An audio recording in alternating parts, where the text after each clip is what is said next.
ഒന്നുമില്ല. നമ്മൾ പരീക്ഷയ്ക്ക് പോകുന്നതിന് മുമ്പേ നമ്മുടെ ഹോൾ ടിക്കറ്റ് നിങ്ങളുടെ കയ്യിൽ കാണണം കേട്ടോ. സ്ക്രീൻ കാണാമോ നിങ്ങൾക്ക്? Okay, screen കാണാവോ?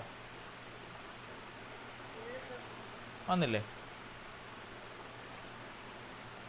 സ്ക്രീൻ കാണത്തില്ലേ? വന്നല്ലോ.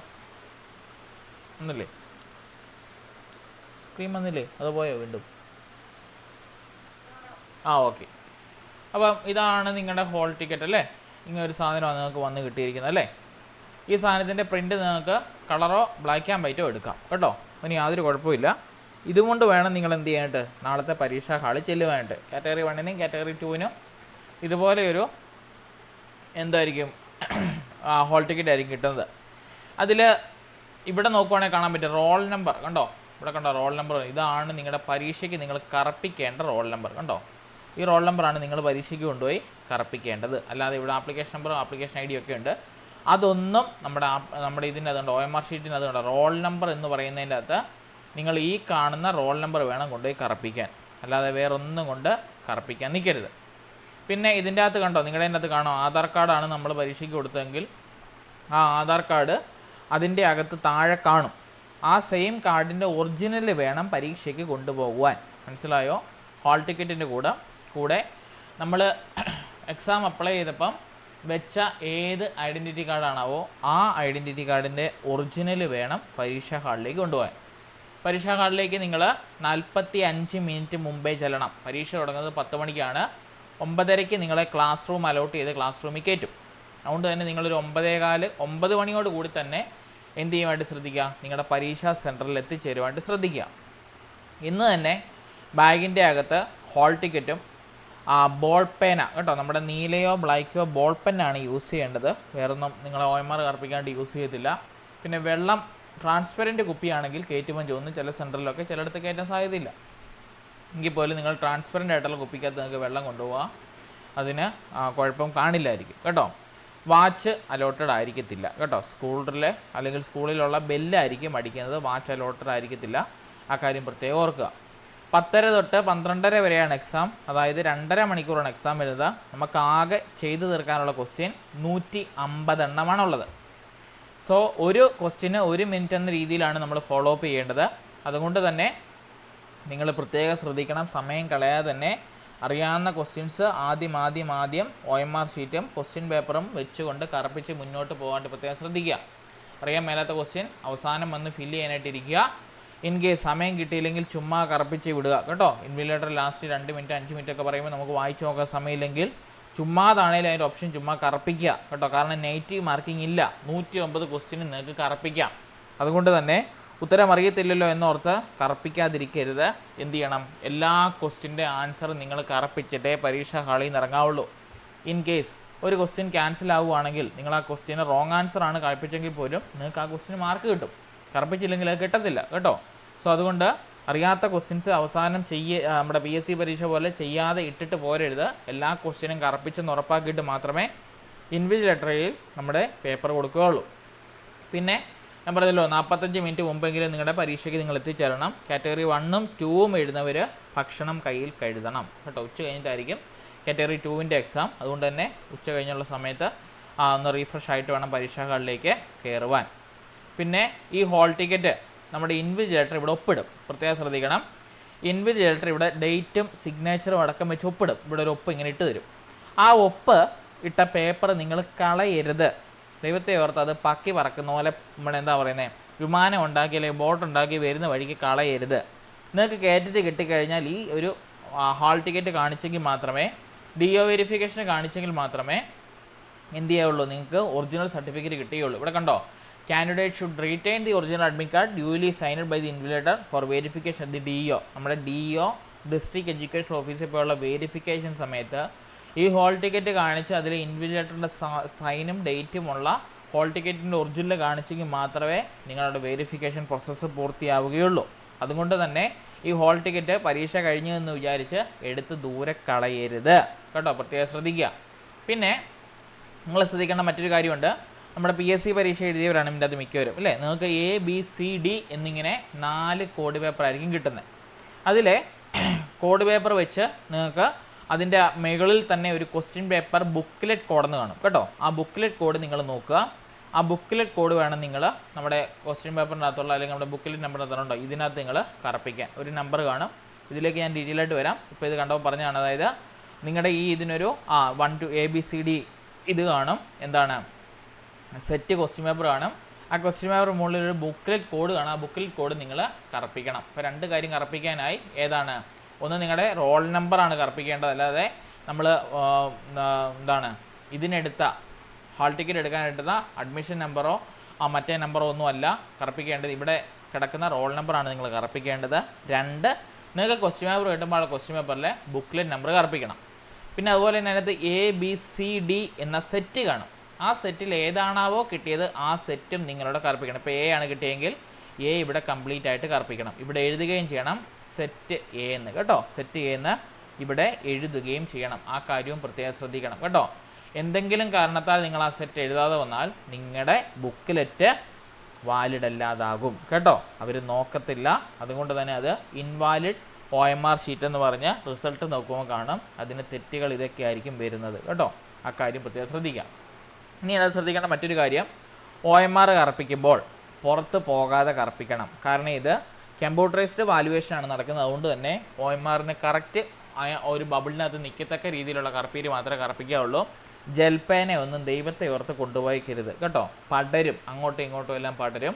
അതുകൊണ്ട് തന്നെ ജൽപ്പേനയൊക്കെ എന്ത് ചെയ്യല് കൊണ്ടുപോകരുത്. ആ കാര്യം പ്രത്യേകം ശ്രദ്ധിക്കുക. പിന്നെ ഈ പറയുന്ന നമ്മുടെ ഹാൾ ടിക്കറ്റിലും അതുപോലെ തന്നെ നമുക്ക് കിട്ടുന്ന OMR ഷീറ്റിലും നമ്മുടെ ഇൻവിജിലേറ്റർ സൈൻ വരുത്തി എന്ന് ഉറപ്പ് വരുത്തണം കേട്ടോ. ഇൻവിജിലേറ്റർ സൈൻ വരുത്തിയെന്ന് ഉറപ്പ് വരുത്തിയതിന് ശേഷം മാത്രമേ നിങ്ങൾ ഹാളിൽ നിന്നും പുറത്തേക്ക് വരാമുള്ളൂ. പിന്നെ ഒരു പ്രത്യേക ശ്രദ്ധയ്ക്ക്, ഇൻ കേസ് നിങ്ങൾക്ക് എന്ത് സംശയമുണ്ടെങ്കിലും നിങ്ങൾക്ക് ഹാളിൽ നിങ്ങളുടെ ഇൻവിജിലേറ്റർ എടുക്കുക ചോദിക്കാം. ഇന്നാൾ കഴിഞ്ഞ 2021 പരീക്ഷ എഴുതിയ കൊച്ചിനോട് പറഞ്ഞു, തൊട്ട് അയലോകത്തിരുന്ന കൊച്ചിനോട് ചോദിച്ചാൽ മതി നമ്മുടെ ഇൻവിജിലേറ്റർ പറഞ്ഞായിട്ട് അറിഞ്ഞു. അങ്ങനെ വല്ല ഇൻവിജിലേറ്റർ പറയുവാണെങ്കിൽ നിങ്ങൾക്ക് ആ ഇൻവിജിലേറ്ററിനെതിരെ കംപ്ലയിൻറ്റ് ചെയ്യാം കേട്ടോ. അവരുടെ കഴുത്തിലൊരു ടാഗ് കാണാം. ടാഗിനകത്ത് അവരുടെ പേര് നോക്കി എടുത്തുകൊണ്ട് വന്നാൽ ഒപ്പ് കിട്ടുമല്ലോ. അത് വെച്ച് നമുക്ക് കംപ്ലയിൻറ്റ് ഫയൽ ചെയ്യുന്നതിന് കുഴപ്പമൊന്നുമില്ല. നിങ്ങൾ ശ്രദ്ധിക്കേണ്ട മറ്റൊരു കാര്യം ഇതാണ്, അങ്ങനെ പറഞ്ഞെന്നുണ്ടെങ്കിൽ നമ്മൾക്ക് ഒരു സാക്ഷികൾ വേണം. അതുകൊണ്ട് തന്നെ നിങ്ങളുടെ ഫ്രണ്ടിലും പുറകിലും നിങ്ങളുടെ ബെഞ്ചിലും ഇരിക്കുന്ന ഒരാളുടെ നമ്പർ പറ്റുമെങ്കിൽ വാങ്ങിക്കുക കേട്ടോ. അത് വാങ്ങിച്ചു വെക്കുന്നത് വളരെ നല്ലതാണ്. കാരണം ഇൻ കേസ് എന്തെങ്കിലുമൊക്കെ പ്രശ്നത്തിന് പോകണമെങ്കിൽ തെളിവ് വേണമല്ലോ. ഒരു വട്ടം പരീക്ഷ കണ്ടതിനെ പിന്നെ നമ്മൾ മഷി ഇട്ട് നോക്കി കാണത്തില്ല. അതുകൊണ്ട് തന്നെ നിങ്ങളുടെ ബെഞ്ചിലും മുന്നിലും പുറകിലും ഒക്കെ ഇരിക്കുന്ന ആരുടെയെങ്കിലും നിങ്ങളുടെ ഹാളിലുള്ള ഒരാളുടെയെങ്കിലും നമ്പർ നിങ്ങൾ വാങ്ങിച്ചു വെക്കാൻ വേണ്ടി പ്രത്യേകം ശ്രദ്ധിക്കുക. ഇതാണ് നിങ്ങൾ ഹാളിൽ ചെയ്യേണ്ട കാര്യം. ഇനി രണ്ടാമത് നോക്കേണ്ട കാര്യം ഇതാണ് നിങ്ങൾക്ക് പരീക്ഷ ഹാളിൽ കിട്ടുന്ന OMR ഷീറ്റ്. ഇതിൻ്റെ 2 കോപ്പി നിങ്ങൾക്ക് കിട്ടും. ഇത് ഒറിജിനൽ കോപ്പിയാണ് കേട്ടോ. ഇത് ഒറിജിനൽ കോപ്പിയാണ്. ഇതുപോലെ തന്നെ ഇതിൻ്റെ പുറകിലൊരു സ്റ്റുഡൻറ്റ് കോപ്പിയും കിട്ടും. നമ്മളിവിടെ എന്ത് കറപ്പിച്ചാലും അതിൻ്റെ പുറകിൽ നമ്മുടെ ബ്ലാക്ക് പേപ്പർ ഉണ്ട്. അതുവഴി ആ തൊട്ട് പുറകിലത്തെ പേപ്പറിലും എന്താവും, നമ്മൾ ഈ കറപ്പിക്കുന്നതല്ല അവിടെ അറ്റാച്ച് ആവും. എന്തിനാണെന്ന് ചോദിച്ചാൽ കേട്ടിട്ട് പരീക്ഷയ്ക്ക് ഒരു കുഴപ്പമുണ്ട്. പരീക്ഷ കഴിഞ്ഞാൽ എല്ലാവരും കേസിന് പോകും അല്ലേ. അപ്പം നമ്മുടെ ഉത്തരം ശരിയാണെന്ന് ഉറപ്പാക്കാനായിട്ട് നമുക്ക് ആ പുറകിലത്തെ ആ ഒരു പേപ്പർ എടുത്ത് നമുക്ക് നോക്കിയാൽ മതി. അത് നമുക്ക് മനസ്സിലായി. ഇതിൻ്റെ ഒരു റഫ് കോപ്പി നമുക്ക് കിട്ടും കേട്ടോ. ഈ ഒരു പേപ്പറാണ് നിങ്ങൾ ഇൻവിജിലേറ്ററിൽ കൊടുക്കുന്നത്. നിങ്ങൾ കയറിയ പാടെ നിങ്ങൾക്ക് ഇതിൻ്റെ അത് ശ്രദ്ധിക്കാൻ നിങ്ങളുടെ പേര് ബ്ലോക്ക് ലെറ്ററിൽ എഴുതണം കേട്ടോ. ഇവിടെ ഇപ്പം നമ്മുടെ പേര് എഴുതുവാണെങ്കിൽ ഇവിടെ ബ്ലോക്ക് ലെറ്ററിൽ എഴുതണം. സ്പേസ് ഉണ്ടെങ്കിൽ ഒരു സ്പേസ് വിട്ടിട്ട് വേണം എഴുതാൻ കേട്ടോ. ഇപ്പം ജോസഫ് എന്ന് എഴുതുവാണെങ്കിൽ ഇങ്ങനെ ഒരു സ്പേസ് വിട്ടിട്ട് വേണം നിങ്ങളുടെ ഫുൾ നെയിം എഴുതാൻ. അല്ലാതെ അടുപ്പിച്ച് കൊണ്ട് എഴുതരുത്. അതായത് ശ്രദ്ധിക്കുക. പിന്നെ റോൾ നമ്പർ പറഞ്ഞു തന്നല്ലോ, ഏതാണ് ഈ കിടക്കുന്നതാണ് റോൾ നമ്പർ. ഇവിടെയുള്ള ആപ്ലിക്കേഷൻ നമ്പറും ആപ്ലിക്കേഷൻ ID കൊണ്ട് എഴുതരുത്. അങ്ങനെ എഴുതി പിള്ളേർ തെറ്റിച്ചിട്ടുണ്ട്. രണ്ടാമത് OMR ഷീറ്റ് തരത്തില്ല കേട്ടോ. അതുകൊണ്ട് തന്നെ തൊട്ട് ഇടതുവശത്ത് കിടക്കുന്ന വലിയ നമ്പറായിട്ടുള്ള റോൾ നമ്പർ വേണം നിങ്ങൾ കൊണ്ടുപോയി എഴുതുവാൻ. ആ കാര്യം പ്രത്യേകം ശ്രദ്ധിക്കുക. ഇനി ബുക്ക്ലെറ്റ് നമ്പർ എന്ന് പറഞ്ഞാൽ നമുക്ക് കിട്ടുന്ന ABCD സെറ്റ് ക്വസ്റ്റ്യൻ പേപ്പറിനകത്ത് ഞാൻ എടുത്ത് കാണിച്ചു തരാം. ബുക്ക്ലെറ്റ് നമ്പർ നിങ്ങൾ എടുത്ത് കാണിച്ചു തരാം.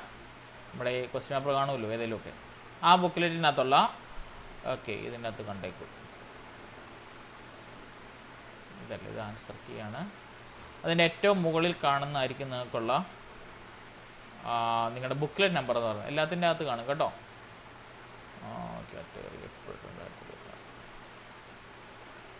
ഇത് കണ്ടോ, ഈ കിടക്കുന്നത് കണ്ടോ, ഇങ്ങനെ ഒരു സാധനം വരും കിട്ടുന്നത് കണ്ടോ. ഇതിനകത്ത് കണ്ടോ സെറ്റ്. ഇതാണ് നിങ്ങളുടെ ഫ്രണ്ട് പേജ്. നിങ്ങൾക്ക് നാളെ കിട്ടാൻ പോകുന്ന ഇതിൻ്റെ ക്വസ്റ്റ്യൻ പേപ്പറിൻ്റെ ഫ്രണ്ട് പേജ് ഇത് തന്നെയായിരിക്കും കേട്ടോ. സെയിം തന്നെയായിരിക്കും. നമ്പറൊക്കെ വ്യത്യാസം കാണുമേ. ഇത് തന്നെയാണെന്ന് വെച്ചാൽ ഇത് പോയി കറപ്പിച്ച് വെച്ചേക്കല്ലേ. എന്താണ് ഈ കിടക്കുന്നതാണ് നിങ്ങളുടെ ബുക്ക്ലെറ്റ് നമ്പർ. കണ്ടോ, question paper booklet SL number. ഈ കിടക്കുന്ന നമ്പറാണ് നിങ്ങൾ എവിടെ കൊണ്ട് കറപ്പിക്കേണ്ടത്? ഇവിടെ കൊണ്ട് കറപ്പിക്കേണ്ടത് കേട്ടോ, പ്രത്യേകം ശ്രദ്ധിക്കണം. ഇത് കണ്ടോ, സെറ്റ് എ എന്ന് ഇവിടെ മലയാളത്തിൽ വെണ്ടയ്ക്കാ മുഴുപ്പിൽ എഴുതി വെച്ചിട്ടുണ്ട്. ആ സാധനം തന്നെ ഇവിടെ കൊണ്ട് എഴുതി വെക്കുക. സെറ്റ് എ ആണ്. എ ഇവിടെ കറപ്പിക്കുകയും ചെയ്യുക കേട്ടോ. ഇനി ബുക്ക്ലെറ്റ് നമ്പർ, ഇവിടുത്തെ ബുക്ക്ലെറ്റ് നമ്പർ എത്രയാണ്? 51 25 21 അല്ലേ? നിങ്ങൾ എന്ത് ചെയ്യണം? 5 51 ഓക്കെ 51 21 25 എന്ന് ഇവിടെ എഴുതുകയും ചെയ്യണം. തൊട്ട് താഴെ ഇത് മിസ്സാകാതെ കറപ്പിക്കുകയും ചെയ്യണം കേട്ടോ. 5 1 അവിടെ ഇങ്ങനെ പുറത്ത് പോകാതെ ഈ മൗസ് വെച്ച് കറപ്പിക്കണം, താഴെ പോകുന്ന ആളെ കറപ്പിക്കുമ്പോൾ പ്രത്യേകം ശ്രദ്ധിക്കുക. 5 1 2 1 2 5 എന്ന് പറഞ്ഞ ബുക്ക്ലെറ്റ് നമ്പർ ഇവിടെ കറപ്പിക്കണം. ഇവിടെ നിങ്ങൾ ഒപ്പിടണം കേട്ടോ, ഇവിടെ നിങ്ങൾ ഒപ്പിടണം. തൊട്ട് താഴെ ഇൻവിജിൽ ലെറ്ററെ കൊണ്ട് തൊട്ട് താഴത്തെ കോളത്തിൽ സൈൻ ചെയ്യിക്കണം. ഇതാണ് നിങ്ങൾ ഫസ്റ്റ് ചെയ്യേണ്ട കാര്യം. ശേഷം ക്വസ്റ്റ്യൻ പേപ്പർ കിട്ടിക്കഴിയുമ്പോൾ കാറ്റഗറി 1ൻ്റെ കാര്യമാണ് പറയുന്നത് കേട്ടോ. കാറ്റഗറി 1ൻ്റെ ആൻസർ ഷീറ്റാണ് ഈ പറയുന്നത്. ക്വസ്റ്റ്യൻ പേപ്പർ കൈ കിട്ടുമ്പോൾ നിങ്ങൾ ആദ്യം ചെയ്യേണ്ട 30 ക്വസ്റ്റ്യൻ ഏതാണ്? സൈക്കോളജി ആയിരിക്കും കേട്ടോ. അങ്ങനെയൊന്നുമില്ല, ക്വസ്റ്റ്യൻ പേപ്പർ നോക്കി നിങ്ങൾക്ക് ഇഷ്ടമുള്ളത് പോയി കറപ്പിക്കാം. ഇപ്പം എനിക്ക് ഈ ക്വസ്റ്റ്യൻ പേപ്പർ കിട്ടിയെന്ന് വിചാരിക്കുക, ഞാൻ എൻ്റെ അകത്തുനിന്ന് ഇങ്ങനെ മറിച്ച് നോക്കി, എനിക്കറിയാത്തത് 42ാമത്തെ ക്വസ്റ്റ്യൻ എനിക്ക് അറിയാവുന്നത്. സോ എനിക്ക് 42ാമത്തിൻ്റെ ഉത്തരം അറിയാം, ബി ആണെന്നറിയാം. അപ്പോൾ എന്ത് ചെയ്ത് ഞാൻ ഉണ്ടോ 42ന് നേരെ വേണം പോയി ബി കറപ്പിക്കാൻ, അല്ലാതെ വീണ്ടും ഇവിടെ വന്ന് കറപ്പിക്കരുത് കേട്ടോ. ക്വസ്റ്റ്യൻ പേപ്പറും ബുക്കിലെറ്റും ഒരുപോലെ വെച്ചിട്ട് വേണം കറപ്പിക്കുവാണ്ട്. മാറിപ്പോയി ഒരു വട്ടം കറപ്പിച്ച് കഴിഞ്ഞാൽ പിന്നെ ക്രോസ് മാർക്ക് വീണാൽ പിന്നെ അത് പ്രശ്നമാണ്, അത് ഇൻവാലിഡ് ആയിട്ട് പോകും കേട്ടോ. ആ ക്വസ്റ്റ്യൻ ഇൻവാലിഡ് ആയിട്ട് പോകും. അതുകൊണ്ട് തന്നെ പ്രത്യേകം ഒരു വട്ടം കൂടി ഒന്ന് ക്രോസ് ചെക്ക് ചെയ്തിട്ട് വേണം കറപ്പിക്കാൻ വരാൻ കേട്ടോ. നിങ്ങൾക്ക് ക്വസ്റ്റ്യൻ പേപ്പറിനകത്ത് എവിടെ നിന്ന് വേണേൽ കറപ്പിക്കാം, പക്ഷേ പ്രത്യേകം ശ്രദ്ധിക്കണം, നിങ്ങൾ വായിച്ച ക്വസ്റ്റ്യനും നിങ്ങൾ കറപ്പിക്കുന്ന ഉത്തരവും ഒരേ ഇതിൻ്റെ ആണെന്ന് നിങ്ങൾ ഉറപ്പാക്കിയിട്ട് വേണം കറപ്പിക്കുവാൻ. അതിനകത്ത് ആദ്യത്തെ 30 ക്വസ്റ്റ്യൻ സൈക്കോളജി ആയിരിക്കും കാറ്റഗറി 1-ന്. രണ്ടാമത് വരുന്ന 30 ക്വസ്റ്റ്യൻ മാത്തമാറ്റിക്സ് ആയിരിക്കും, കണക്കിൻ്റെ ആയിരിക്കും. മൂന്നാമത് വരുന്ന 30 ക്വസ്റ്റ്യൻ എൻവയോൺമെൻറ്റൽ സ്റ്റഡീസിൻ്റെ ആയിരിക്കും, EVSൻ്റെ ആയിരിക്കും. നാലാമത്തെ സെറ്റ്, അതായത് ഈ മൂന്നാമത്തെ സെറ്റ് കഴിഞ്ഞാൽ നിങ്ങൾക്ക് കിട്ടുന്ന നാലാമത്തെ സെറ്റിനകത്ത് നിങ്ങൾ ആദ്യം ചൂസ് ചെയ്യേണ്ടത് കണ്ടോ, ഇവിടെ മലയാളം തമിഴ് കന്നഡയുണ്ട്. നമ്മുടെ ഓപ്ഷണൽ ലാംഗ്വേജ് ആദ്യം കിടക്കുന്നത് മലയാളമാണ്. ഇത് കറപ്പിച്ചിട്ട് വേണം മലയാളത്തിൻ്റെ ക്വസ്റ്റ്യൻ അപ്പിയർ ചെയ്യാൻ. മനസ്സിലായോ? ഇത് കറപ്പിക്കാതെ ആൾക്കാർ ഇത് കറപ്പിക്കും, വാലിഡ് ആക്കത്തില്ല കേട്ടോ. ആ 30 മാർക്കും ഇൻവാലിഡ് ആയിട്ട് പോകും, പ്രത്യേകം ശ്രദ്ധിക്കുക. പാർട്ട് 2ലേക്ക് വരുമ്പോൾ മലയാളം നമ്മൾ കറപ്പിച്ചതിന് ശേഷം മാത്രമേ അതിലുള്ള 30 ക്വസ്റ്റ്യൻ നിങ്ങൾ അപ്പിയർ ചെയ്യാവുള്ളൂ. ഇനി പാർട്ട് 3ലേക്ക് വരുമ്പോൾ ഇവിടെ ഇംഗ്ലീഷാണ് കറപ്പിക്കേണ്ടത് കേട്ടോ, ഇംഗ്ലീഷാണ് കറപ്പിക്കേണ്ടത്. ഇംഗ്ലീഷ് കറപ്പിച്ചതിന് ശേഷം എന്ത് ചെയ്യണം? ഇവിടെയുള്ള 121 തൊട്ട് 150 വരെ ക്വസ്റ്റ്യൻസ് നിങ്ങൾ എന്ത് ചെയ്യണം? ഓക്കെ, നിങ്ങൾ കറപ്പിക്കണം. ഓക്കെ, ആ കാര്യം പ്രത്യേകം ശ്രദ്ധിക്കുക. അപ്പോൾ ഇതാണ് കാറ്റഗറി 1കാർ ശ്രദ്ധിക്കേണ്ട എന്താണ് OMR ഷീറ്റിൻ്റെ ഘടകങ്ങൾ. എന്തെങ്കിലും സംശയമുണ്ടോ? ഉണ്ടെങ്കിൽ ചോദിച്ചോ, പറഞ്ഞുതരാം. ഉണ്ടോ? കാറ്റഗറി 1ൻ്റെ കാര്യം ഇപ്പോൾ പറഞ്ഞു, ഇപ്പോൾ കാറ്റഗറി 2ലേക്ക് വരാം. ഉണ്ടോ? എന്തെങ്കിലും സംശയമുണ്ടോ OMR ഷീറ്റ് കറപ്പിക്കുന്നതിനകത്ത്? ദൈവത്തെ ഓർത്ത് OMR ഷീറ്റ് കറപ്പിക്കുന്നത് തെറ്റിക്കാതിരിക്കുക, രണ്ടാമത് OMR ഷീറ്റ് കിട്ടത്തില്ല. ഈ 150 ക്വസ്റ്റ്യൻ ഉള്ളപ്പോൾ ആർക്കാണേലും ഒരു കൺഫ്യൂഷൻ കണ്ടോ, ഇങ്ങനെ ആയിരിക്കും നിങ്ങളുടെ പേപ്പർ കിട്ടുന്നുണ്ടോ? ഇത് നോക്കിയാൽ വല്ലതും മനസ്സിലാവുന്നുണ്ടോ? ഇതുപോലെ കുരുകുരാന്ന് എഴുതിയ ഒരു A4 ഷീറ്റിനകത്താണ് ഇതുപോലെ കുരുകുരാന്ന് പ്രിൻ്റ് അടിച്ച് വെച്ചിരിക്കുന്നത്. അതുകൊണ്ട് തന്നെ നിങ്ങൾ പ്രത്യേകം ശ്രദ്ധിച്ച് വേണം ചെയ്യാൻ. ഈ കോപ്പി ഞാൻ വാട്സാപ്പ് ഗ്രൂപ്പിൽ ഇപ്പോൾ ഇട്ട് തരാം കേട്ടോ, നിങ്ങൾക്ക് ഒന്നുകൂടി വെരിഫൈ ചെയ്തിട്ട് പോകാം. ഈ സെയിം സാധനമായിരിക്കും നിങ്ങൾക്ക് നാളെ പരീക്ഷാ ഹാളിൽ ചെല്ലുമ്പോൾ കിട്ടുന്നത്. അതുകൊണ്ട് തന്നെ പ്രത്യേകം ശ്രദ്ധിക്കണം, നെയിമും റോൾ നമ്പറും ബുക്ക്ലെറ്റ് നമ്പറും സെറ്റും ഒപ്പം ഇടാനായിട്ട് കേട്ടോ. അതിനുശേഷം ഓരോ ക്വസ്റ്റ്യനും വായിച്ച് മനസ്സിലാക്കിയിട്ട് വേണം ഉത്തരം എഴുതുവാൻ കേട്ടോ. എവിടെ വേണേലും ഏത് ക്വസ്റ്റ്യൻ വേണമെങ്കിൽ നിങ്ങൾക്ക് കറപ്പിക്കാം, പക്ഷേ ക്വസ്റ്റ്യനിലെ നമ്പറും നമ്മുടെ OMR ഷീറ്റിലെ നമ്പർ സെയിം ആയിരിക്കണം, എങ്കിൽ മാത്രമേ അത് വാലിഡ് ആവത്തുള്ളൂ. ഇനി മലയാളം ഇംഗ്ലീഷ് എഴുതുമ്പോൾ ഒരു പ്രശ്നമുണ്ട്. മലയാളം ഇവിടെ കറപ്പിച്ചിട്ട് വേണം പാർട്ട് 2 എഴുതാൻ. ചിലർ ചാടി കയറി 91 തൊട്ട് 120 വരെ കറപ്പിക്കും, പക്ഷേ ഇവിടെ മലയാളം തമിഴ് കന്നഡയ്ക്കകത്തെ സാധനം കറപ്പിക്കാൻ വിട്ടുപോകും. ആ 30 മാർക്കും നിങ്ങൾക്ക് കിട്ടാതെ വരും കേട്ടോ. ഇൻവാലിഡ് OMR ഷീറ്റ് എന്ന് പറഞ്ഞായിരിക്കും റിസൾട്ട് നോക്കും വരുന്നത്. അതുപോലെ തന്നെ ഇംഗ്ലീഷിന് സംഭവിക്കും. ഇംഗ്ലീഷ് എന്ന് പറഞ്ഞ കോളം നിങ്ങൾ കറപ്പിക്കാതെ ഈ 120 തൊട്ട് 150 വരെയുള്ള ക്വസ്റ്റ്യൻ നിങ്ങൾ മൊത്തം ശരിയാക്കിയാലും നിങ്ങൾക്ക് മാർക്ക് കിട്ടാൻ പോകുന്നില്ല. കാരണം അതിൽ ഏത് ക്വസ്റ്റ്യനാണ് നമ്മൾ സ്പെസിഫൈ ചെയ്ത് കാണിക്കണം നിങ്ങൾ എഴുതിയത്. സോ അതുകൊണ്ട് തന്നെ പ്രത്യേകം ശ്രദ്ധിക്കുക അത് കറപ്പിക്കുവാനായിട്ട്. എന്തെങ്കിലും ഡൗട്ടുണ്ടോ എന്തെങ്കിലും? കാറ്റഗറി 1കാർക്ക് ക്ലിയർ ആയോ? കാറ്റഗറി 1 എഴുതുന്നവർക്ക്, നാളെ കാറ്റഗറി 1 എഴുതുന്നവർക്ക് ക്ലിയർ ആയോ? ഡൗട്ട്സ് വല്ലതും ഉണ്ടോ? അശ്വിനി, ഡൗട്ടുണ്ടോ? ഓക്കെ, അങ്ങനെയാണെങ്കിൽ കാറ്റഗറി 2 പറയുകയാണ് കേട്ടോ. കാറ്റഗറി 2 പറയുകയാണ്. കാറ്റഗറി 2ൻ്റെയും നിങ്ങൾക്ക് കാണാൻ പറ്റും സംഭവങ്ങളെല്ലാം ഫസ്റ്റ് പേജ് അല്ല സെയിമാണ്. കണ്ടോ, എന്താണ് നെയിം ഓഫ് ദി കാൻഡിഡേറ്റ് നമ്മൾ ബ്ലോക്ക് ലെറ്ററിൽ നമ്മുടെ സ്പേസ് ഉണ്ടെങ്കിൽ ആ സ്പേസ് വിട്ട് നമ്മൾ എഴുതണം. റോൾ നമ്പർ ഇതുപോലെ തന്നെ ക്വസ്റ്റ്യൻ പേപ്പറിനകത്ത് കാണും, നമ്മുടെ ഇതിനകത്ത് കാണും, ഹാൾ ടിക്കറ്റിൽ കാണും. അത് റോൾ നമ്പർ കറപ്പിക്കണം. ആപ്ലിക്കേഷൻ ഐ ഡി ആപ്ലിക്കേഷൻ നമ്പറും കറപ്പിക്കരുത് കേട്ടോ, മായ്ച്ച് കളയാൻ പറ്റത്തില്ല, അതുകൊണ്ടാണ് കേട്ടോ. പിന്നെ സെറ്റ് ഏതാണെന്ന് നോക്കുക, ABCD സെറ്റ് ഉണ്ട്, ആ സെറ്റ് നോക്കുക, സെറ്റ് എയുടെ നേരെ കറപ്പിക്കുക, നമ്മുടെ ഒപ്പിടുക, അത്രയും വരെ കറക്റ്റാണ്. രണ്ടാമത് ശ്രദ്ധിക്കേണ്ട ഒരു കാര്യമുണ്ട്, നിങ്ങൾ ഇതിലേക്ക് വന്നാൽ ഇതിലെ ആദ്യത്തെ 30 ക്വസ്റ്റ്യൻ കാറ്റഗറി 2-ൻ്റെ അകത്ത് നിങ്ങൾക്ക് ആദ്യം ഒരു സെറ്റ് പേപ്പർ കിട്ടും. ആ സെറ്റ് ഓഫ് പേപ്പറിനകത്ത് നിങ്ങൾക്ക് സൈക്കോളജിയുടെയും മാത്സിൻ്റെയും സയൻസിൻ്റെയും സോഷ്യലിൻ്റെയും ക്വസ്റ്റ്യൻ പേപ്പർ ഒരുമിച്ചായിരിക്കും ഒരു ബണ്ടിലിനകത്ത് വരുന്നത്. മനസ്സിലായോ? നിങ്ങൾക്ക് ആദ്യം സെറ്റ് ABCDക്കകത്തുള്ള സെറ്റ് കിട്ടിയാൽ അതിൻ്റെ അകത്തുള്ള 90 ക്വസ്റ്റ്യൻ്റെ അകത്ത് സൈക്കോളജി ക്വസ്റ്റ്യൻ കാണും, മാത്സിൻ്റെ ക്വസ്റ്റ്യൻ കാണും, സയൻസിൻ്റെ ക്വസ്റ്റ്യൻ കാണും, സോഷ്യലിൻ്റെ ക്വസ്റ്റ്യൻ കാണും. അതിലെ ആദ്യത്തെ 30 ക്വസ്റ്റ്യൻ സൈക്കോളജി ആയിരിക്കും കേട്ടോ. അതിലെ ആദ്യത്തെ 30 ക്വസ്റ്റ്യൻ സൈക്കോളജി ആയിരിക്കും. ഇനിയും രണ്ടാമത് നിങ്ങൾക്ക് സോഷ്യൽ ഉള്ളവർക്കും മാത്സ് ഉള്ളവരും സയൻസ് ഉള്ളവരും ഉണ്ട് അല്ലേ, അത് നിങ്ങൾ തിരഞ്ഞെടുക്കേണ്ടതാണ്. ഇവിടെ കാണുമ്പോൾ കണ്ടോ, നിങ്ങൾ മാത്സും സയൻസുമായി എഴുതുമെങ്കിൽ ഈ കോളം കറുപ്പിച്ചിട്ട് വേണം 31 തൊട്ട് 90 വരെയുള്ള മാത്സും സയൻസും അപ്പയർ ചെയ്യാൻ. അത് വരുമ്പോൾ മാത്സ് സയൻസും ആകുമ്പോൾ 31 തൊട്ട് 60 വരെയുള്ള ക്വസ്റ്റ്യൻസ് മാത്സിൻ്റെയും 61 തൊട്ട് 90 വരെയുള്ള ക്വസ്റ്റ്യൻ സയൻസിൻ്റെയും ആയിരിക്കും. സോഷ്യൽ സയൻസിൻ്റെ കേസ് വരുവാണെങ്കിൽ 31 തൊട്ട് 90 വരെയുള്ള ക്വസ്റ്റ്യൻ മൊത്തം സോഷ്യൽ തന്നെയായിരിക്കും. പറഞ്ഞത് മനസ്സിലായോ? പ്രത്യേകം ശ്രദ്ധിക്കണം, നിങ്ങൾക്ക് ഹാളിൽ ഇരുന്ന് ചൂസ് ചെയ്യാം. മനസ്സിലായോ? ആ ക്വസ്റ്റ്യൻ പേപ്പർ വായിച്ചിട്ടാണ് നിങ്ങൾക്ക് ചൂസ് ചെയ്യാം നിങ്ങൾ ഏതാ എഴുതുന്നതെന്ന്. നിങ്ങൾക്ക് എളുപ്പം ഇപ്പം സോഷ്യലാണെങ്കിൽ അത് കറപ്പിച്ചിട്ട് നിങ്ങൾ കറപ്പിക്കാൻ പോവുക. 60 ക്വസ്റ്റ്യൻ കറപ്പിക്കാൻ പോവുക. ഇനി മാത്സ് സയൻസോ എളുപ്പമെങ്കിൽ ഇത് കറപ്പിച്ചതിന് ശേഷം മാത്സിലും സയൻസിലെ ഉത്തരം എഴുതുക. അതാണ് നിങ്ങൾക്ക് ആദ്യം കിട്ടുന്ന ബണ്ടിലുള്ള കാര്യങ്ങൾ. ആദ്യത്തെ ബണ്ടിലിൽ 4 സെറ്റ് ക്വസ്റ്റ്യൻ പേപ്പർ കാണും, psychology, maths, science, social. So നിങ്ങൾക്ക് ഹാളിൽ കയറിയിട്ടാണ് ചൂസ് ചെയ്യാൻ പറ്റുന്നത്. നിങ്ങൾക്ക് സോഷ്യൽ വേണോ മാത്സോ സയൻസോ വേണമെന്ന് ഏത് ചൂസ് ചെയ്താലും കുഴപ്പമില്ല, നിങ്ങളിവിടെ കറപ്പിച്ചിട്ട് വേണം ചൂസ് ചെയ്യാൻ. അല്ലെങ്കിൽ നോക്കിയേ 60 മാർക്ക് വെറുതെ പോകും. 60 എണ്ണം ശരിയാന്ന് പറഞ്ഞിട്ട് കാര്യമില്ല. ഈ കിടക്കുന്ന കോളം ചൂസ് റെസ്പെക്റ്റീവ് കോളം എന്ന് പറയുന്നത് ചൂസ് ചെയ്യാതെ ഇത് 31 തൊട്ട് 90 വരെ എഴുതിയിട്ട് യാതൊരു കാര്യവുമില്ല, ഇൻവാലിഡ് ക്വസ്റ്റ്യൻ പേപ്പർ OMR ഷീറ്റായിട്ട് മാറും കേട്ടോ. സോ ആ കാര്യം പ്രത്യേകം ശ്രദ്ധിക്കുക. ശേഷം 1.5 മണിക്കൂർ കഴിയുമ്പോൾ ഇൻവിജിലേറ്ററിൽ നിങ്ങളുടെ കയ്യിൽ മറ്റൊരു സെറ്റ് ക്വസ്റ്റ്യൻ പേപ്പർ തരും. മനസ്സിലായോ? അതിൻ്റെ അകത്ത് 1.5 മണിക്കൂർ കഴിയുമ്പോൾ ഇൻവിജിലേറ്റർ നിങ്ങളുടെ കയ്യിൽ വേറൊരു സെറ്റ് ക്വസ്റ്റ്യൻ പേപ്പർ തരും. അതിൻ്റെ അകത്ത് മലയാളവും കാണും ഇംഗ്ലീഷും കാണും ക്വസ്റ്റ്യൻസ്. മനസ്സിലായോ? അതിൻ്റെ അകത്ത് മലയാളം ക്വസ്റ്റ്യൻസ് കാണും, ഇംഗ്ലീഷ് ക്വസ്റ്റ്യൻസ് കാണും. അതിൽ നിങ്ങൾ എന്ത് ചൂസ് ചെയ്യണം? മലയാളം ക്വസ്റ്റ്യൻ വേണം ചൂസ് ചെയ്യുവാൻ. എന്നിട്ട് വേണം എന്ത് ചെയ്യാനായിട്ട്? 91 തൊട്ട് 120 ഉള്ള ക്വസ്റ്റ്യൻ എഴുതാൻ. അതിനകത്ത് കണ്ടോ, മലയാളമുണ്ട്, ഇംഗ്ലീഷുണ്ട്, തമിഴുണ്ട്, കന്നഡയുണ്ട്. നമ്മളതിൽ ഫസ്റ്റ് ലാംഗ്വേജ് എപ്പോഴും എടുക്കുന്നത് മലയാളമാണെന്ന് ഓർക്കണം. അതിലെ ആ തരുന്ന ക്വസ്റ്റ്യൻ പേപ്പറിലെ മലയാളം വേണം നിങ്ങൾ ചൂസ് ചെയ്യുവാൻ. വീണ്ടും 1/2 മണിക്കൂർ കഴിയുമ്പോൾ, അതായത് 2 മണിക്കൂർ കഴിയുമ്പോൾ ഇൻവിജിലേറ്റർ നിങ്ങളുടെ വീണ്ടും ഒരു സെറ്റ് ക്വസ്റ്റ്യൻ പേപ്പർ തരും. മനസ്സിലായോ? മൊത്തം ഇൻവിജിലേറ്റർ നിങ്ങളുടെ ക്ലാസ്സിൽ കയറി തരുന്ന 3 സെറ്റ് ക്വസ്റ്റ്യൻ പേപ്പറാണ്. ആദ്യത്തിൻ്റെ അകത്ത് സൈക്കോളജി, സയൻസ്, സോഷ്യൽ, മാത്സ് അടങ്ങുന്ന ക്വസ്റ്റ്യൻ പേപ്പർ. 1.5 മണിക്കൂർ കഴിയുമ്പോൾ തരുന്നതിനകത്ത് മലയാളവും ഇംഗ്ലീഷും അടങ്ങുന്ന ക്വസ്റ്റ്യൻ പേപ്പർ. അതിനകത്ത് നിങ്ങൾ മലയാളം കറപ്പിച്ചിട്ട് ചെയ്യണം. രണ്ടാമത് തരുന്ന 2 മണിക്കൂർ കഴിയുമ്പോൾ തരുന്ന വീണ്ടും ഒരു സെറ്റ് ക്വസ്റ്റ്യൻ പേപ്പർ തരും. അതിൻ്റെ അകത്ത് കാണും മലയാളവും ഇംഗ്ലീഷും. അതിൽ ഏത് ചൂസ് ചെയ്യണം? ഇംഗ്ലീഷ് വേണം ചൂസ് ചെയ്യാൻ കേട്ടോ. അങ്ങനെയാണ് സാധാരണ പാറ്റേൺ എളുപ്പമായിട്ട് വരുന്നത്. അങ്ങനെ വേണം നിങ്ങൾ 120 തൊട്ട് 150 വരെയുള്ള ക്വസ്റ്റ്യൻസ് ചെയ്യാൻ. മനസ്സിലായോ? ഡൗട്ടുണ്ടോ? തെറ്റിച്ച് കളയരുത്. OMR ഷീറ്റ് വേറെ തരത്തില്ല കേട്ടോ. നിങ്ങൾ എന്നാ കരഞ്ഞ് കാല് പിടിച്ചെന്ന് പറഞ്ഞാലും തരത്തില്ല. കാരണം എണ്ണം അനുസരിച്ച് പരീക്ഷാഭവനിൽ നിന്ന് കൊടുക്കുന്ന തിരിച്ച് വരാത്ത പിള്ളേരുടെ ക്യാൻസലേഷൻ ചെയ്ത് ഇത് കാണിക്കേണ്ടതുമാണ്. അതുകൊണ്ട് തന്നെ തരത്തില്ല കേട്ടോ. അതോർത്ത് നിങ്ങൾ പ്രതീക്ഷിച്ചിരിക്കേണ്ട.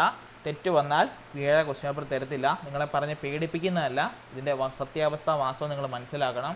ഇത്രയും കഷ്ടപ്പെട്ട് പഠിച്ചിട്ട് OMR ഷീറ്റ് ഇൻവാലിഡ് ആണെന്ന് പറഞ്ഞുള്ള പ്രശ്നത്തിൻ്റെ പേരിൽ നിങ്ങൾ ഔട്ടാകാതിരിക്കാൻ വേണ്ടി പറയുന്നതാണ്. സോ കാറ്റഗറി 2 എഴുതുന്നത് ശ്രദ്ധിക്കുക. നിങ്ങളുടെ കയ്യിൽ മൊത്തം കിട്ടുന്നത് 3 സെറ്റ് ഓഫ് ക്വസ്റ്റ്യൻ പേപ്പർ ആയിരിക്കും. അതിൽ ഒന്നാമത്തെ സെറ്റിൽ psychology, maths, science, social question പേപ്പറാണ്. നിങ്ങൾക്ക് പരീക്ഷകളിൽ ചെന്നിട്ട് ചൂസ് ചെയ്യാം. മാത്സോ സയൻസോ സോഷ്യലോ ആണ് ചൂസ് ചെയ്യുന്നതെങ്കിൽ. മാത്സ് സയൻസോ ആണെങ്കിൽ 31 തൊട്ട് 90 വരെയുള്ള ക്വസ്റ്റ്യൻ നിങ്ങൾക്ക് മാത്സ് സയൻസ് ചൂസ് ചെയ്യാം. സോഷ്യൽ തന്നെയാണെങ്കിൽ 31 തൊട്ട് 60 വരെയുള്ള 31 തൊട്ട് 90 വരെയുള്ള ക്വസ്റ്റ്യൻസിനകത്ത് നിങ്ങൾക്ക് സോഷ്യൽ തന്നെ ചൂസ് ചെയ്യാം. 1.5 മണിക്കൂർ കഴിയുമ്പോൾ ഇൻവിജിലേറ്റർ നിങ്ങളുടെ അടുക്കൽ പറയും A സെറ്റുകാർ എണ്ണീക്ക്, B സെറ്റുകാർ എണ്ണീക്ക്, C എണ്ണീക്ക്, D എണ്ണീക്ക്. നിങ്ങൾ A ആണെങ്കിൽ A എണ്ണീറ്റിക്കും നിങ്ങളിൽ വീണ്ടും ഒരു സെറ്റ് ക്വസ്റ്റ്യൻ പേപ്പർ തരും. അതിൻ്റെ അകത്ത് മലയാളത്തിൻ്റെയും ഇംഗ്ലീഷിൻ്റെയും ക്വസ്റ്റ്യൻ പേപ്പർ കാണും. നിങ്ങൾ അതിലെ മലയാളം കറപ്പിക്കണം. എന്നിട്ട് നിങ്ങൾ എന്ത് ചെയ്യണം, 91 തൊട്ട് 120 ക്വസ്റ്റ്യൻ എഴുതണം. ചിലർ അത് കണ്ട പാടെ എന്ത് ചെയ്യും, മലയാളം ഇംഗ്ലീഷ് അതിനകത്ത് ഉണ്ടല്ലോ എന്ന് വെച്ച് ആദ്യത്തെ സെൻറ്റിനകത്ത് മലയാളവും രണ്ടാം സെൻറ്റിനകത്ത് മലയാളം ഇംഗ്ലീഷും കറപ്പിച്ച് ആ ഒരു ക്വസ്റ്റ്യൻ പേപ്പർ തന്നെ 2 ആൻസറൊക്കെയും കറപ്പിച്ച് വെക്കും. അങ്ങനെ ചെയ്യരുത് കേട്ടോ. രണ്ടാമത് തരുന്ന ക്വസ്റ്റ്യൻ പേപ്പറിനകത്ത് മലയാളം മാത്രമേ എഴുതാവുള്ളൂ. മൂന്നാമത് തരുന്ന ക്വസ്റ്റ്യൻ പേപ്പറിനകത്താണ് നിങ്ങൾ എന്ത് ചൂസ് ചെയ്യേണ്ടത്, ഇംഗ്ലീഷ് ചൂസ് ചെയ്തുകൊണ്ട് നിങ്ങൾ ഇംഗ്ലീഷ് എന്ന് പറയുന്നത് 120 തൊട്ട് 150 വരെയുള്ള ക്വസ്റ്റ്യൻസ് അപ്പിയർ ചെയ്യേണ്ടത്. ചിലർ വിചാരിച്ചിട്ടുണ്ട് രണ്ടാമത് തരുന്ന ക്വസ്റ്റ്യൻ പേപ്പറിനകത്ത് മലയാളം ഇംഗ്ലീഷും ഉണ്ടല്ലോ, സോ അതിലെ മലയാളത്തിൻ്റെ ഭാഗം കറപ്പിച്ചിട്ട് മലയാളം എഴുതും, അതിലെ തന്നെ ഇംഗ്ലീഷ് കറപ്പിച്ചിട്ട് ഇംഗ്ലീഷ് എഴുതും. അങ്ങനെ എഴുതരുത്, ഇൻവാലിഡ് ആയിട്ട് പോകും കേട്ടോ.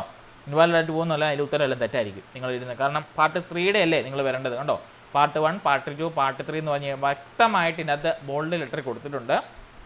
അതുകൊണ്ട് തന്നെ ഓരോ പാർട്ടും നോക്കി വേണം എഴുതുവാൻ. എന്തെങ്കിലും സംശയം ഉണ്ടെങ്കിൽ അയലോക്കത്തിരിക്കുന്നവരോട് ചോദിക്കാൻ പോകരുത്. അവിടെ എണ്ണീറ്റ് നിന്ന് സാറാണെങ്കിൽ സാർ, മാം ആണെങ്കിൽ മാം, ഒരു ഡൗട്ട് ഉണ്ടെന്ന് പറയുക, അടുത്ത് വിളിച്ച് ചോദിക്കുക കേട്ടോ. ചോദിച്ചിട്ട് നിങ്ങൾ ഉത്തരം എഴുതുവാൻ പ്രത്യേകം ശ്രദ്ധിക്കുക, തെറ്റ് വരുത്തരുത് കേട്ടോ. ഇതിൻ്റെ ഷീറ്റിൻ്റെ കോപ്പി ഞാനിപ്പോൾ തന്നെ വാട്സാപ്പിൽ ഫോർവേഡ് ചെയ്തേക്കാം. നിങ്ങളൊന്നും കൂടി 1 in 2 എഴുതുന്നവരൊന്നും കൂടി അതിൻ്റെ ഷീറ്റ് ഒന്ന് ഫെമിലാരിറ്റി വെച്ച് ചെയ്ത് നോക്കിയിട്ട് പോവുക. ഓക്കെ അല്ലേ? മനസ്സിലായോ? എന്തെങ്കിലും ഡൗട്ടുണ്ടോ? ഡൗട്ട്സ് ഉണ്ടോ? എന്തെങ്കിലും ഉണ്ടെങ്കിൽ ചോദിച്ചോ. വേറെ ആർക്കെങ്കിലും എന്തെങ്കിലും ഡൗട്ടുണ്ടോ ഉണ്ടെങ്കിൽ ചോദിച്ചോ, പറഞ്ഞുതരാം. നാളെ പോയി തെറ്റ് വരുത്തരുതേ. ഇപ്പം നിങ്ങൾ ചോദിച്ച മണ്ടത്തരം ചോദിച്ചാലും കുഴപ്പമില്ല, പരീക്ഷ തെറ്റിച്ചിട്ട് വന്നാൽ വീണ്ടും പരീക്ഷ എഴുതേണ്ടി വരും. ആ കാര്യം നിങ്ങൾ ആലോചിച്ച് നോക്കണം. സോ ഡൗട്ട് എന്തെങ്കിലും ഉണ്ടെങ്കിൽ ചോദിച്ചോ കേട്ടോ, ധൈര്യമായിട്ട് ചോദിച്ചോ. ഉണ്ടോ? ഉണ്ടെങ്കിൽ ചോദിക്ക്. എല്ലാവർക്കും എല്ലാം ക്ലിയർ ആണെന്ന് തോന്നുന്നു. യെസ്. അങ്ങനെയാണെങ്കിൽ നിങ്ങൾ ശ്രദ്ധിക്കേണ്ട മറ്റ് 2 കാര്യങ്ങളാണ്. നിങ്ങൾ കാറ്റഗറി 1-നാണെങ്കിലും 2-നാണെങ്കിലും മാത്സിലെ ക്വസ്റ്റ്യൻ ഒന്നും ആദ്യം കയറി ചെയ്യാൻ നിൽക്കരുത് കേട്ടോ, അവസാനത്തേക്ക് വെക്കണം. എന്തിനാന്ന് ചോദിച്ചാൽ ചിലർക്ക് ചില ഇൻസെക്യൂരിറ്റി ഫീലിംഗ് ഉണ്ട്, ഇതിൻ്റെ ഉത്തരം എനിക്ക് കണ്ടുപിടിച്ചിട്ടേ സമാധാനമാകത്തുള്ളൂ. ഞാനൊക്കെ ആ ഒരു തണുത്തിൽപ്പെട്ട ആളാണ്. കാരണം എനിക്കൊക്കെ ഈ സബ്ജക്റ്റ് കണ്ടാൽ മാത്സൊക്കെ എനിക്ക് ചെയ്യാൻ ഭയങ്കര ആക്രാന്തമാണ്. പക്ഷെ അങ്ങനെ ചെയ്യുമ്പോൾ ഒരു കുഴപ്പമുണ്ട്, നമ്മുടെ സമയം പോകും, നമ്മൾ അറിയത്തില്ല കേട്ടോ. അതുകൊണ്ട് തന്നെ നിങ്ങൾ പ്രത്യേകം ശ്രദ്ധിക്കണം. എന്താണ്, നിങ്ങൾ ക്വസ്റ്റ്യൻ എഴുതിക്കോ, എഴുതേണ്ടതൊന്നും ആരും പറഞ്ഞില്ല കേട്ടോ. നിങ്ങൾ ശ്രദ്ധിക്കേണ്ട ഒരു കാര്യമുണ്ട്, മാത്സൊക്കെ നിങ്ങൾ ചെയ്യാനിരുന്നാൽ അതിൻ്റെ ഉത്തരം കിട്ടിയേ അടങ്ങൂ എന്ന് പറഞ്ഞ് നമ്മൾ അവിടെ ഇരിക്കും. പക്ഷേ നിങ്ങൾ ഓർത്തിരിക്കണം, അങ്ങനെ നമ്മൾ ഇരിക്കുമ്പോൾ ഉള്ള കുഴപ്പം എന്നാ, ബാക്കി 150 ക്വസ്റ്റ്യൻ അവിടെ കിടക്കുക, ആ 149 ക്വസ്റ്റ്യൻ അവിടെ കിടക്കുക. ആ ഒരു ക്വസ്റ്റ്യൻ അവിടെ കിടക്കുമ്പോഴാണ് നമ്മൾ എങ്ങോട്ട് ഓടുന്നത്, ഈ ഒറ്റ ക്വസ്റ്റ്യൻ്റെ ആൻസറിന് വേണ്ടി ഓടുന്നത് കേട്ടോ. അങ്ങനെ ഒരിക്കലും ചെയ്യരുത്. മാത്സൊക്കെ അവസാനം ചെയ്യാനായിട്ട് പ്രത്യേകം ശ്രദ്ധിക്കുക കേട്ടോ. ചാടി കയറി ആ മാത്സൊക്കെ ചെയ്യുക. അതുപോലെ തന്നെ നമ്മുടെ പാരഗ്രാഫില്ലേ, കോംപ്രിഹെൻസീവ് പാസേജ് ഇല്ലേ, ആ പാസേജ് നിങ്ങൾ ചെയ്യുമ്പോൾ പ്രത്യേകം ശ്രദ്ധിക്കുക. ഒരു പാസേജ് മാക്സിമം 6 അല്ല 7 മിനിറ്റ് കൊണ്ട് ഫിനിഷ് ചെയ്യണം. അതിൻ്റെ അകത്ത് ഒരുപാട് ഇങ്ങനെ സ്റ്റിക്ക് ഓൺ ചെയ്തിരിക്കരുത്. കാരണം നമ്മുടെ കയ്യിലുള്ള മാർക്കാണ്. 2-3 തവണ വായിച്ച് ക്വസ്റ്റ്യൻസ് വായിച്ച് മനസ്സിലാക്കി ഉത്തരത്തിലേക്ക് പോയി ഒരു 6 മിനിറ്റ് കൊണ്ട് മാക്സിമം ഫിനിഷ് ചെയ്യാനായിട്ട് നോക്കുക. അതിൻ്റെ അകത്ത് തന്നെ ടൈം ഇൻവെസ്റ്റ് ചെയ്ത് അവിടെ ഇരിക്കരുത്. ബാക്കി ഓർക്കണം, 6 മാർക്ക് അവിടെ കിടക്കെ 144 മാർക്കാണ് നിങ്ങൾ കളഞ്ഞിട്ട് അവിടെ ഇരിക്കുകയെന്ന് ഓർത്തോണം കേട്ടോ. ആ ഒരു ചിന്താഗതി നിങ്ങളുടെ മനസ്സിൽ വേണം. പ്രത്യേകിച്ച് ക്ലോക്ക് കയറ്റാത്തതുകൊണ്ട് ഒരു വലിയ പ്രശ്നമാണ്, നമുക്ക് സമയം അറിയത്തില്ല. സോ ഇൻവിലേറ്റർ അവിടെ കാണും, ഇൻവിലേറ്ററോട് ചോദിച്ചാൽ മതി സമയം എന്നായി. അരമണിക്കൂർ കൊണ്ട് ഒരു സബ്ജക്റ്റ് ഫിനിഷ് ചെയ്യുന്ന രീതിയിൽ നിങ്ങൾ മൂവ് ഓൺ ചെയ്ത് പോയാൽ നിങ്ങൾക്ക് സമയത്ത് ചെയ്തു തീർക്കാൻ പറ്റും. അല്ലെങ്കിൽ പരീക്ഷകൾ ഇറങ്ങിക്കഴിയുമ്പോൾ നിങ്ങൾ പറയും സമയം കിട്ടിയില്ല. എന്തുകൊണ്ട് സമയം കിട്ടിയില്ല? ടൈം മാനേജ്മെൻറ്റ് ഇല്ലാത്തതുകൊണ്ടാണ് സമയം കിട്ടാത്തത് കേട്ടോ. അറിയാവുന്ന ക്വസ്റ്റ്യൻ പട്ടേ ചെയ്തു പോകുമ്പോൾ ശ്രദ്ധിക്കുക.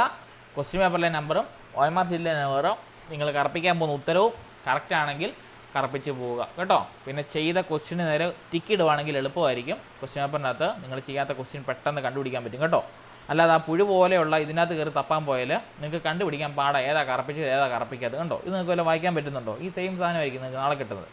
അപ്പോൾ ഇതുപോലുള്ളതിനകത്ത് നിങ്ങൾക്ക് ഏത് ക്വസ്റ്റിനാണ് കിട്ടാത്തതെന്ന് ചോദിച്ചാൽ പാടായിരിക്കും. സോ ക്വസ്റ്റ്യൻ പേപ്പർ നോക്കി നിങ്ങൾ കണ്ടുപിടിക്കാനായിട്ട് നോക്കുക കേട്ടോ. ചെയ്ത ക്വസ്റ്റ്യന് നേരെ പെൻസിൽ കൊണ്ടുപോക്കുക, പെൻസിൽ കൊണ്ടൊന്ന് ടിക്ക് ചെയ്താൽ വളരെ നല്ലതായിരിക്കും കേട്ടോ.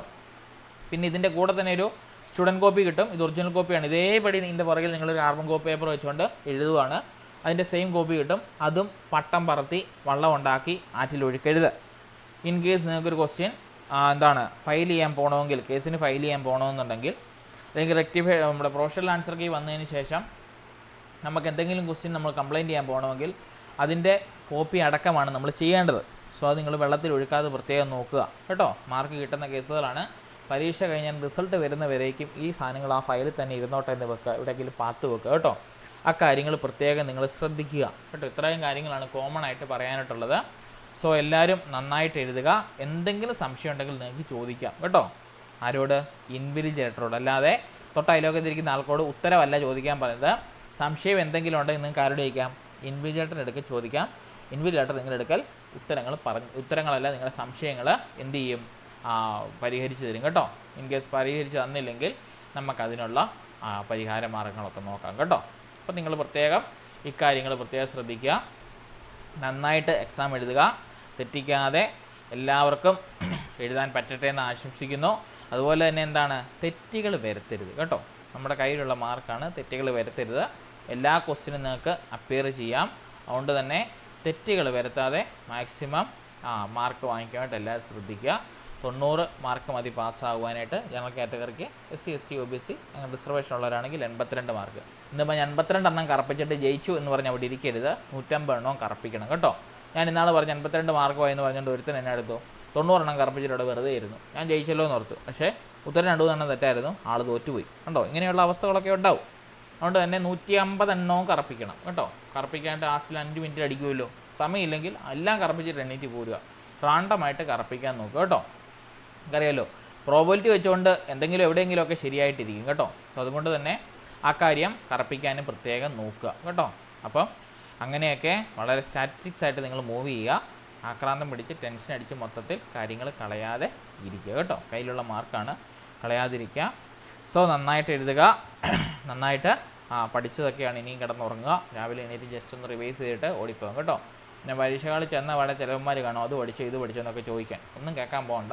നിങ്ങൾ പഠിച്ചാൽ നിങ്ങൾ കോൺഫിഡൻ്റ് അല്ലേ, അത് മതി കേട്ടോ. അവരെന്നെ വേണേൽ പറഞ്ഞോട്ടെ. പിന്നെ പരീക്ഷ കഴിഞ്ഞിട്ട് ക്വസ്റ്റ്യൻ പേപ്പർ ഡിസ്കസ് ചെയ്യാൻ കുറേ എണ്ണം വരും. അവൻ്റെയും കൂടെ പോകണ്ട, വീട്ടിൽ നന്നായിട്ട് കിടന്നുറങ്ങുക. അല്ലെ വല്ല സിനിമയ്ക്കും പോക്കോ കേട്ടോ, വരുന്ന വഴിക്ക്. പരീക്ഷ കഴിഞ്ഞിട്ട് വേണേൽ പോകാനേ. അല്ലാതെ ഇങ്ങനെ വേണ്ടാത്തൊക്കെ കയറ്റി നമ്മുടെ മൈൻഡ് ഡൈവേർട്ടാക്കി കളയാതിരിക്കുന്നതാണ് നല്ലത് കേട്ടോ. പിന്നെ നമ്മൾ വൈകിട്ടത്തേക്ക് ആൻസർ കീ ഇടും, ജസ്റ്റ് ഒന്ന് ചെക്ക് ചെയ്ത് നോക്കാൻ നല്ലതാണ്. ഇൻ കേസ് മാർക്ക് നിങ്ങൾക്ക് കുറവായിട്ട് തോന്നുവാണെങ്കിൽ അപ്പോഴേ അടുത്തതിന് പഠിക്കാതിരുന്നു കേട്ടോ. അതിനൊന്നും ടെൻഷൻ അടിക്കണ്ട. പക്ഷേ നല്ല രീതിക്ക് പഠിക്കാനായിട്ട് പ്രത്യേകം നോക്കുക. അതിനെപ്പറ്റി ചിന്തിക്കുകയേ വേണ്ട.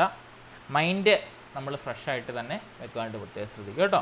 സോ എല്ലാവർക്കും എല്ലാവിധ ആശംസകളും പ്രാർത്ഥിക്കുന്നുണ്ട്. നാളെയും പ്രാർത്ഥിക്കുന്നുണ്ട് കേട്ടോ. സോ എല്ലാവർക്കും വേണ്ടി പ്രാർത്ഥിക്കുക. നല്ല രീതിക്ക് എക്സാം എഴുതുക കേട്ടോ. എന്തെങ്കിലും സംശയമുണ്ടോ?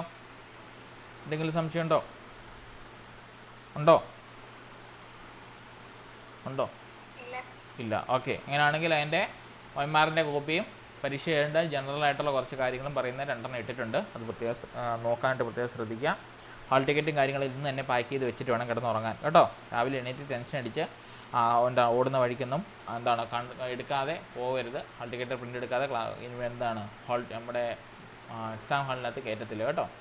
പിന്നെ മാക്സിമം നേരത്തെ ചെല്ലാണ്ട് പ്രത്യേകം നോക്കുക. അവിടെ ചെന്ന് ഫ്രഷായിട്ടൊക്കെ ഇരിക്കുവാനായിട്ട് നോക്കുക കേട്ടോ. സോ എല്ലാവർക്കും എല്ലാവിധ ആശംസകളും. നന്നായിട്ട് എഴുതുക. എല്ലാവർക്കും വിജയാശംസകൾ കേട്ടോ. Thank you. ഇനി അടുത്ത ക്ലാസ്സിൽ കാണാമെന്ന് പറയുന്നില്ല കേട്ടോ. ഇനി അടുത്ത ക്ലാസ്സിൽ ആരും കാണണ്ട. യെസ്, താങ്ക് യു കേട്ടോ.